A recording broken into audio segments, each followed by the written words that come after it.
Avant que la terre n'ensevelisse le cercueil, chaque âme damnée, ou ce qu'il en reste, raconte son histoire à celui qui peut l'entendre.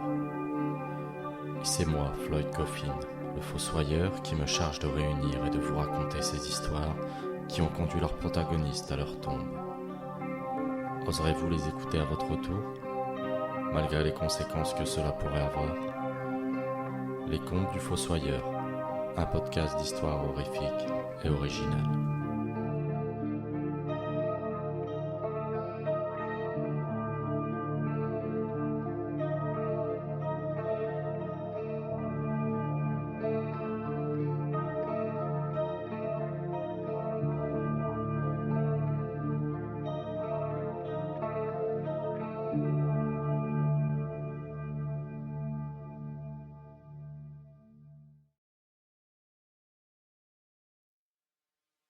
Le sentier maudit.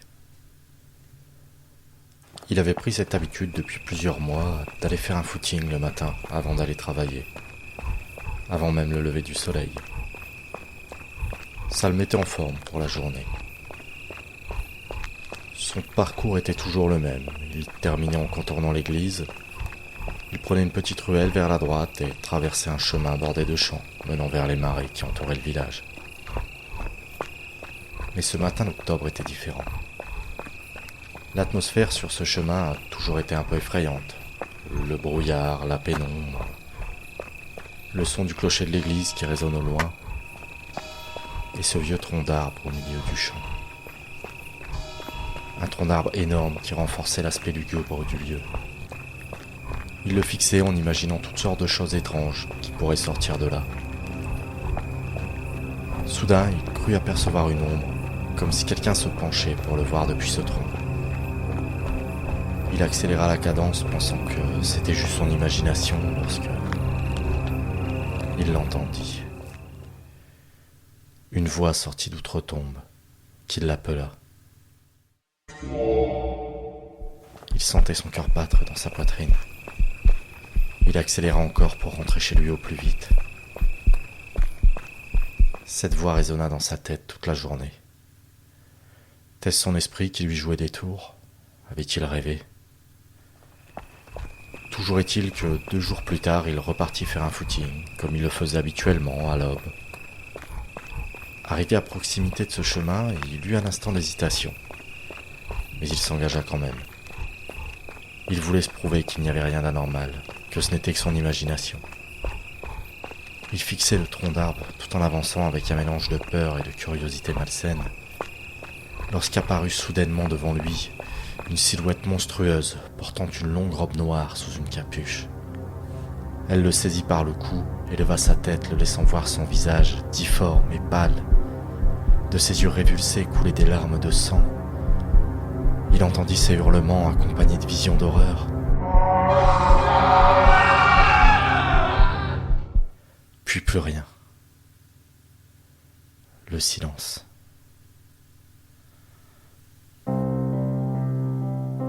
J'ai ouvert les yeux près du fossoyeur qui écoutait mon histoire. Alors laissez-moi vous avertir. Si vous entendez cette voix vous interpeller, au détour d'un chemin, en écoutant la radio, ou en regardant la télé, fuyez, avant qu'il ne soit trop tard.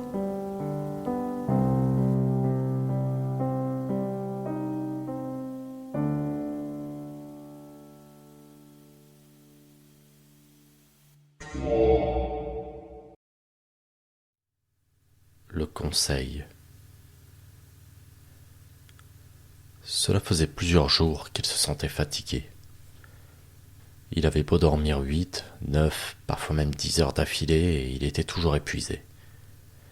À tel point qu'il s'endormait n'importe où et à n'importe quel moment. Assis dans le train, dans une salle d'attente, au bureau et parfois même debout appuyé contre un mur. Un jour, un passager assis dans le train face à lui a fait remarquer que sa main droite bougeait nerveusement quand il dormait, comme s'il voulait écrire quelque chose. Il lui conseilla même de dormir avec une feuille et un crayon dans les mains. Il n'avait jamais vu cet homme. Il devait avoir la 50aine, petit, bedonnant. Il portait un costume gris et avait une petite mallette noire sur les genoux. Il sourit et lui répondit qu'il essayerait peut-être. L'inconnu le regarda par-dessus ses lunettes avant de se lever pour descendre du train, puis il lui dit en ricanant. Faites-le. Qu'allez-vous à perdre?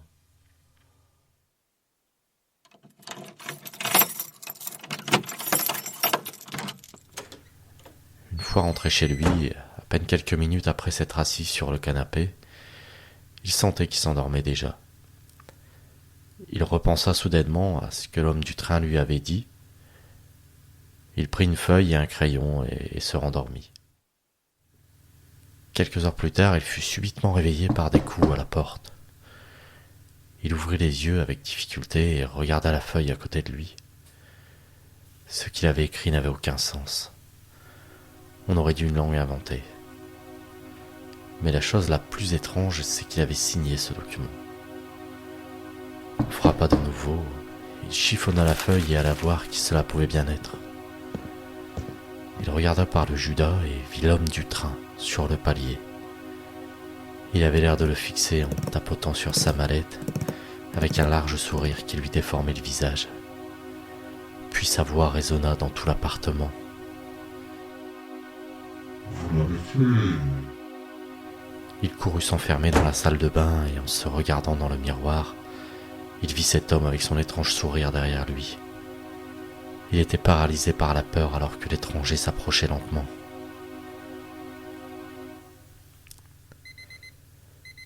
Il se réveilla le lendemain matin, dans son canapé. Ce n'était qu'un cauchemar, rien de plus. Il se changea rapidement et fonça vers la gare pour ne pas rater son train. Il était tellement pressé qu'il ne regarda même pas autour de lui. Il rentra dans le train et s'assit à la première place venue pour reprendre son souffle. Les portes se refermèrent et le train démarra, mais il n'y avait personne d'autre que lui dans le wagon. Il essaya de se lever, mais le train se mit à rouler à une vitesse qui le clouait littéralement sur son siège. Impossible de bouger. C'est alors qu'il vit arriver l'homme à la mallette avec cet étrange sourire. La vitesse ne semblait pas avoir d'emprise sur lui. Il s'assit tranquillement face à lui, ouvra sa mallette et sortit la feuille chiffonnée sur laquelle il avait écrit la nuit dernière. De son autre main, il sortit une seringue qu'il lui planta dans le cou, tout en ricanant. Il ne sait pas ce qu'il lui a injecté, mais la douleur était atroce. Il sentait son sang bouillir dans ses veines, alors que des lambeaux de chair tombaient de son visage.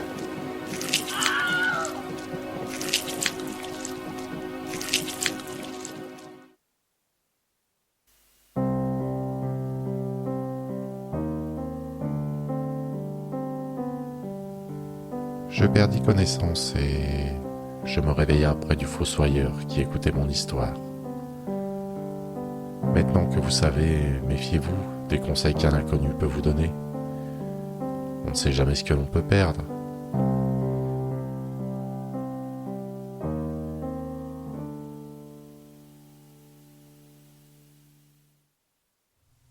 Vous l'avez fait.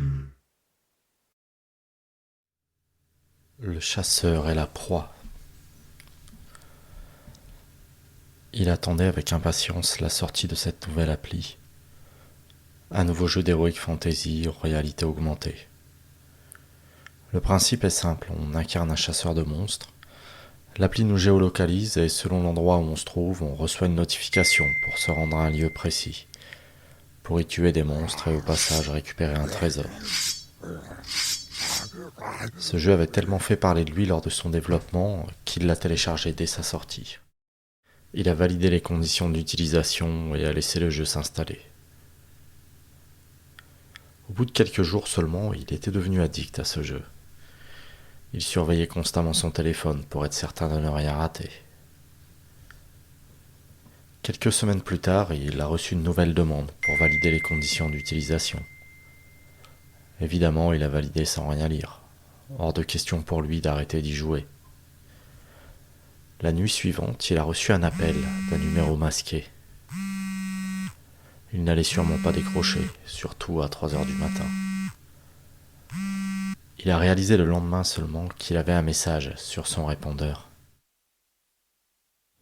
Bienvenue sur votre messagerie. Vous avez un nouveau message.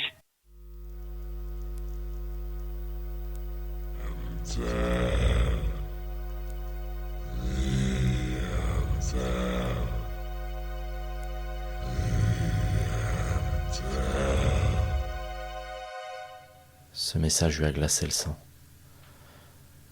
Ça devait sûrement être une mauvaise blague, rien de plus. Ce jour-là, il comptait bien profiter de sa journée. Il voulait sortir, se balader et bien sûr chasser quelques monstres. Mais ça ne s'est pas passé comme prévu. Impossible de trouver la moindre quête dans les alentours. Quel que soit l'endroit où il se trouvait, la carte sur son appli restait vide. Et il ne recevait aucune notification. Il rentra chez lui avec l'impression d'être observé. Il avait peur, mais sans aucune raison particulière. Peut-être était-il encore perturbé par l'appel qu'il avait reçu la nuit précédente. Soudain, son portable se mit à sonner. Encore un numéro masqué. Il décrocha et entendit de nouveau ses voix. Il hurla de le laisser tranquille et raccrocha aussitôt. Puis il entendit cet horrible bruit derrière lui. Il se retourna et se retrouva face à une créature humanoïde à tête de vautour. Il tenta de s'enfuir en courant, mais ce monstre se jeta sur lui et le plaqua au sol. La créature laissa tomber un téléphone, sur lequel il put voir le jeu qu'il avait lui-même téléchargé. La carte indiquait son adresse. Alors il a réalisé que, du chasseur, il était devenu la proie. Puis le monstre lui saisit la tête et lui brisa la nuque.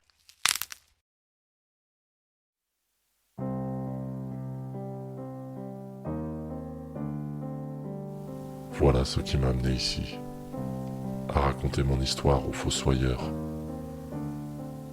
Alors s'il vous prend l'envie de télécharger une nouvelle appli, lisez bien les conditions d'utilisation.